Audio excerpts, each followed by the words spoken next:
ಭರತ ಮಹಾರಾಜನಿಗೆ ರಾಮನ ಆಗಮನದ ಸುದ್ದಿ ಕೇಳಿದ ತಕ್ಷಣ ಎಲ್ಲದ ಸಂತೋಷ. ಭರತ ಮಹಾರಾಜ ಅಯೋಧ್ಯ ಜನರಿಗೆ ಸುದ್ದಿಯನ್ನು ಮುಟ್ಟಿಸ್ತಾರೆ, ರಾಮನ ಆಗಮನಕ್ಕೆ ಎಲ್ಲ ರೆಡಿ ಆಗಲಿಕ್ಕೆ ಅಂತ. ಪುಷ್ಪಕ ವಿಮಾನದಲ್ಲಿ ಸೀತಾರಾಮ್, ಲಕ್ಷ್ಮಣ, ವಿಭೀಷಣ ಮತ್ತೆ ಸುಗ್ರೀವ ಬರ್ತಾ ಇರ್ತಾರೆ. ಆ ಪುಷ್ಪಕ ವಿಮಾನ ಮೊದಲು ಬಂದು ಇಳಿಯೋದು ನಂದಿ ಗ್ರಾಮಕ್ಕೆ. ಅದಕ್ಕಿಂತ ಮುಂಚೆನೆ ಇಡೀ ಅಯೋಧ್ಯ ವಾಸಿಗಳೆಲ್ಲ ನಂದಿ ಗ್ರಾಮಕ್ಕೆ ಬಂದು ನಿಂತಿರ್ತಾರೆ. ನೀವು ಕೇಳ್ಬೋದು, ಅರೆ ಅಯೋಧ್ಯೆ ಹೋಗೋಬಿಟ್ಟು ನಂದಿ ಗ್ರಾಮಕ್ಕೆ ಏನಕ್ಕೆ ಬರ್ತಾ ಇದ್ದಾರೆ ಅಂತ. ಅದೇ ರಾಮನ ಪ್ರೀತಿ. ಭರತ ಮಹಾರಾಜನ್ನ ಫಸ್ಟ್ ನೋಡ್ಬೇಕು ಅಂತ ರಾಮ ನಂದಿ ಗ್ರಾಮಕ್ಕೆ ಬರ್ತಾ ಇದ್ದಾರೆ. ಯಾಕೆ ಅಂತೀರಾ? ಯಾವಾಗ ಭರತ ಮಹಾರಾಜ ಶ್ರೀರಾಮನ ಪಾದಕೆಯನ್ನ 14 ವರ್ಷಗಳ ಹಿಂದೆ ಇಸ್ಕೊಂಡು ಬರ್ಬೇಕಾದ್ರೆ ಪ್ರತಿಜ್ಞೆ ಮಾಡಿರ್ತಾರೆ, 14 ವರ್ಷದ ಮೇಲೆ ಒಂದು ದಿವಸ ಆದ್ರೂ ಕೂಡ ನಾನು ತಾಳೋದಿಲ್ಲ, ನಾನು ಬೆಂಕಿಗೆ ಹಾರಿ ಪ್ರಾಣವನ್ನ ಕಳ್ಕೊಳ್ತೀನಿ ನೀನ್ ಬರ್ಲಿಲ್ಲ ಅಂತ ರಾಮನ ಪಾದಕೆಗಳನ್ನ ಸಿಂಹಾಸನದ ಮೇಲೆ ಇಟ್ಟು ನಾನು ಬರೀ ಸೇವಕ ಅಂತ ರಾಜ್ಯಾಡಳಿತ ಮಾಡಿರ್ತಾನೆ 14 ವರ್ಷಗಳ ಕಾಲ.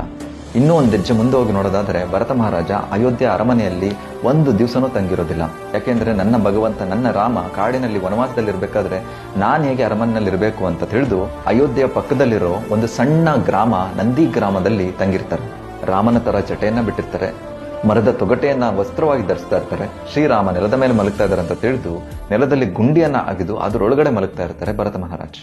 ಇಂಥ ಪ್ರೀತಿ ಮತ್ತೆ ಭಕ್ತಿಯನ್ನ ಭಾವಗ್ರಾಹಿ ಜನಾರ್ದನಾದ ಶ್ರೀರಾಮಚಂದ್ರ ಬಿಟ್ಕೊಡೋದುಂಟಾ? ಅದಕ್ಕೆ ಫಸ್ಟ್ ಬಂದು ಮೀಟ್ ಆಗಿದ್ದು ವನವಾಸದ ನಂತರ ಭರತ ಮಹಾರಾಜನನ್ನ. ಆಗ ಭರತ ಮಹಾರಾಜನ ಈ ಭಕ್ತಿಯನ್ನ ನೋಡಿ ಅಲ್ಲಿ ಬಂದಿದ್ದಂತಹ ಅಯೋಧ್ಯವಾಸಿಗಳು, ಭೀಷಣ, ಸುಗ್ರೀವ ಮತ್ತೆ ಎಲ್ಲ ವಾನರ ಸೇನೆಯ ಕಣ್ಣಿನ ಅಂಚಿನಲ್ಲಿ ನೀರು ಬಂದು ನಿಂತಿರುತ್ತೆ.